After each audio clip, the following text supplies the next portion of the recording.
নমস্কার, আমি নয়ন। আপনারা দেখছেন দা লং প্রসেস। হিন্দু তথা ব্রাহ্মণ্য ধর্মের বহু দেবদেবী রয়েছে, তাদের মধ্যে অন্যতম দেবী সরস্বতী।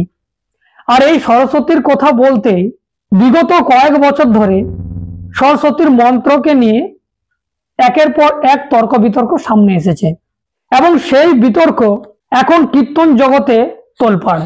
কীর্তন জগতের দুই কীর্তনিয়া এই সরস্বতীর মন্ত্রকে নিয়ে যেভাবে তর্ক আর বিতর্ক করছে, আপনারা সর্বপ্রথমে সেই তর্ক বিতর্ক শুনুন। তারপরে আমি আপনাদেরকে প্রমাণ দেওয়ার চেষ্টা করব যে সত্যটা আসলে কোন কীর্তনিয়া বলছে, বা শাস্ত্রে কোথায় এটা লেখা আছে, বা কি এর রহস্য রয়েছে। সর্বপ্রথমে সেই ভিডিও ফুটেজটি আপনারা শুনুন। ও কদিন আগে ব্যাখ্যা করছে, শ্লোকের ব্যাখ্যা। স্কুলে যায় নাই, পড়াশোনা করে নাই, আরে বই খুলে পড়, তবে তো বুঝবি। পাগল কোথাকার ব্যাখ্যা করছে, জয় জয় দেবী চরাচর সারে। শোনো ভক্তগণ, মা সব চরাচরে আছে। এরপরে বলছে কুচ যুগ শোভিত মুক্তাহারে। শোনো, তুমি যদি মায়ের সন্তান হও, তুমি কি করে মায়ের বক্ষ দর্শন করবে? কুচ যুগ শোভিত মুক্তাহারে। গাধা, ওর থেকে ছোট ভাষা আমি ওকে বলতে পারবো না। কুচো মানে মুখ হলো। শ্লোকে কি বলা আছে? কুচ যুগ শোভিত। এই বুড়ো আঙুলটা মধ্যমা দিয়ে ধরে থাকে মা সরস্বতীর হাতে। এই যে আঙুলটা ধরে থাকে, এই জায়গা, এই ধরাটাকে বলে কুচ যুগ শোভিত। কুচো নয়, চয় রেপ আছে, কুচো। এইখানে থাকে মুক্তোর মালা। কুচ যুগ শোভিত মুক্তাহারে। এক পাগলে হয়নি, আরেক পাগলের আমদানি। আমরা চেষ্টা করছি কি করে লোকে মাংস খাওয়া ছাড়বে, আর ও চেষ্টা করছে কি করে পাড়ার মোড়ে মোড়ে মুরগির দোকান একটা করে রাখবে। মানে শুনুন, দ্বিতীয় প্রশ্ন, সরস্বতীকে আমি অপমান করেছি। সরস্বতীকে অপমান করেছি। কি বলেছি? সরস্বতীর নামে নিন্দা করেছি। এখানে যদি কোনো শাস্ত্রীয় সংস্কৃত জানা মানুষ, কোনো ব্রাহ্মণ থেকে থাকেন, আমি কথা দিচ্ছি, সরস্বতীর প্রণাম মন্ত্র আর ধ্যান মন্ত্র, কুচ যুগ শোভিত মুক্তার হারে। প্রণাম মন্ত্রে গিয়ে বলা হচ্ছে মায়ের স্তন যুগ শোভিত করছে মুক্তার হার, আর ধ্যান মন্ত্রে গিয়ে বলা হচ্ছে মায়ের স্তন ভারে শরীর ঝুঁকে পড়েছে। বলুন, এই শব্দ দুটো কি ভালো শব্দ? যারা ছোট্ট ছোট্ট বাচ্চা ছেলে সকালবেলা উঠে চান করে আপনার ঘরের আমার ঘরের ছেলে মেয়েরা পুষ্পাঞ্জলি দিতে যাচ্ছে, ধ্যান মন্ত্র প্রণাম মন্ত্র উচ্চারণ করছে, ওরা মন্ত্রের অর্থ জানে না, যারা বলছে তারা তো জানে। তাহলে তারা এই নোংরা নোংরা শব্দগুলো এত বলালো কেন? অনেকে বলছে কুচো মানে স্তন নয়, কুচো মানে স্তন নয়। আমি দীনকৃষ্ণ ঠাকুর বলছি স্টেজে দাঁড়িয়ে, যদি কেউ প্রমাণ করতে পেরেছেন সংস্কৃত শব্দ কুচো মানে স্তন নয়, আমি কথা দিচ্ছি যতদিন বাঁচবো আমি কীর্তন করব না। তাহলে আপনারা শুনলেন, এখানে মেন যে পয়েন্ট সেটা হচ্ছে একটাই, এই কুচো যুগ শোভিত মুক্তার হারে। গোপাল কৃষ্ণ পাল তিনি বলছেন যে কয়রসু চয় রেপ কুচ, এই জায়গাটা আপনাদেরকে ভালো করে বুঝতে হবে। তো তিনি যখন বললেন যে কয়রসু চয় রেপ কুচ, তো সেই কুচো কথার অর্থ এই যে মধ্যবিত্ত এবং এই যে বুড়ো আঙুলটা রয়েছে তার মধ্যবর্তী স্থানে, আর এখানে মুক্তার হার যে সরস্বতী ধরে রয়েছেন সেটাকে বলছেন, তিনি বললেন। তো আমি ভাবলাম যে হ্যাঁ, এটাই তাহলে ঠিক। আমি একটু সার্চ করে দেখি। তো দেখুন, আপনাদেরকেও দেখাচ্ছি, আপনারা এখানে দেখুন যে কয়রসু চয় রেপ, এটার অর্থ উনি যেটা বলেছেন একদম সত্য কথা বলেছেন। তো কয় দীর্ঘ চয় রেপ, এই কথার অর্থ আপনারা দেখুন যে মধ্যবর্তী স্থান। তো ঠিক আছে, এটা কোথাও ফেলে দেওয়ার নয়, এটা একদম সঠিক কথা।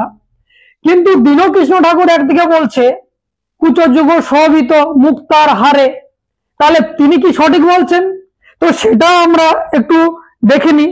আপনারা দেখুন, যখন এটা সার্চ করে দেখলাম, আপনারা দেখতে পারেন। তো দেখুন, কুচো শব্দের অর্থ এখানে দেখাচ্ছে স্তন। স্তন এখানে ভালো করে বুঝতে হবে। তাহলে কুচো শব্দের অর্থ এখান থেকে বেরোচ্ছে স্তন, আর কয় দীর্ঘ চয় রে কুচ, এই শব্দের অর্থ বেরোচ্ছে যে মধ্যবর্তী স্থান বা কর্কশ। এইবার কথা হচ্ছে তাহলে দুই কীর্তনিয়ায় কিন্তু সঠিক বলছে, কেউ কিন্তু ভুল বলছে না যদি শব্দের আমরা অনুপাতে যাই।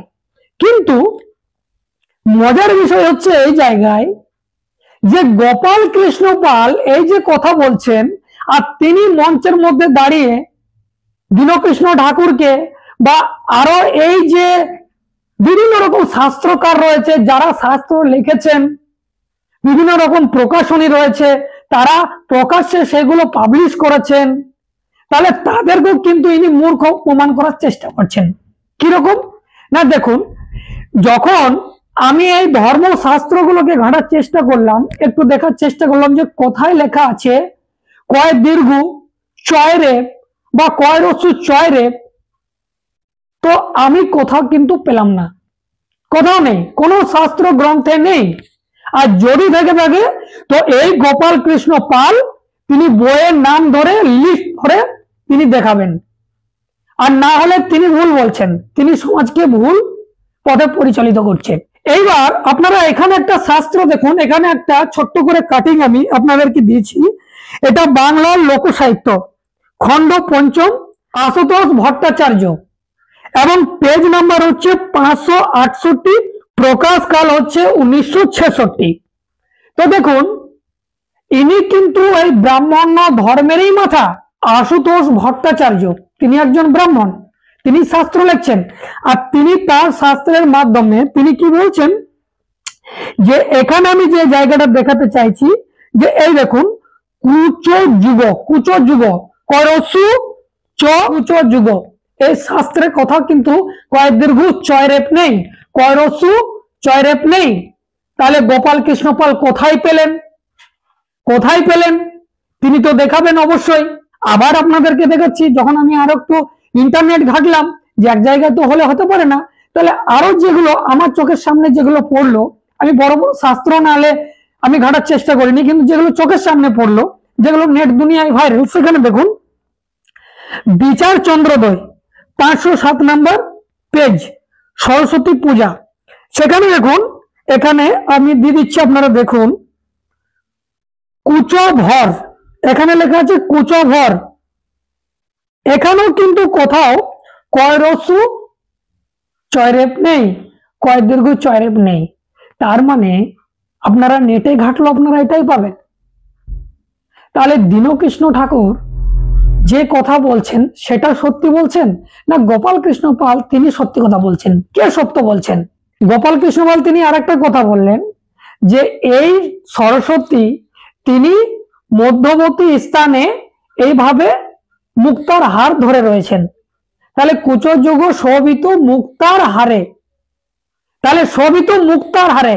এবার আপনারা একটু লজিক লাগান তো, যে এই দেশে যারা মহিলা রয়েছে তারা কি কেউ কখনো নিজের সৌন্দর্যের জন্য মুক্তার হার আঙুলে নিয়ে থাকে, হাতে ধরে থাকে? এটাতে সৌন্দর্য বোঝায় না আপনি পরে থাকবেন সেটা সৌন্দর্য বোঝায়? যদি একটু লজিক লাগানো যায়, একটু ভাবুন আপনারা। তাহলে ইনি মূর্খ বানাচ্ছে না বানায়নি? তাহলে যে শাস্ত্রে লেখা হয়েছে এই ধরনের কথা তিনি সঠিক লিখেছেন যে কুচযুগ শোভিত মুক্তার হারে। মুক্তার হার গলায় পরে হাতে রাখে না, আপনারা সকলেই জানেন। কোন মহিলা বিয়ে বাড়িতে যাবেন হাতে করে ধরে নিয়ে যাবেন এইভাবে, দেখবেন তো সুন্দর লাগে কিনা? লোকে তো মূর্খ বলবে। তাহলে মূর্খ কে? কারা আপনাদেরকে এইভাবে বোঝাচ্ছে? তো এইগুলোকে বুঝতে হবে। তাহলে আপনারা বলুন যে আমাদের সমাজকে কারা সঠিক শিক্ষায় আলোকিত করতে চাইছে? আর এই সরস্বতীর মন্ত্রকে নিয়ে এই যে তর্ক বিতর্ক, আপনাদেরকে বলে রাখলাম আর কয়েকটা বছরের মধ্যেই এই কয় দীর্ঘ চয় রেপ মন্ত্রের মধ্যে প্রবেশ করবে। কেন করবে? কারণ এরা এবারে প্রবেশ করাবে, তাছাড়া তো উপায় নেই। আপনাদের কি মনে হয় এই বিষয়বস্তু নিয়ে অবশ্যই আপনারা কমেন্ট বক্সে কমেন্ট করে জানাবেন। যদি চাইছেন সত্য উন্মোচন হোক তাহলে অবশ্যই ভিডিওটি শেয়ার করবেন। যদি প্রথমবার ফেসবুকে দেখছেন ফলো করে নেবেন। ইউটিউবে গিয়ে সার্চ করুন দ্য লং প্রসেস, সেখানে সাবস্ক্রাইব করে রাখুন, কারণ আমি এই ধরনের কন্টেন্ট নিয়ে আসি। এখন এই পর্যন্তই, ধন্যবাদ।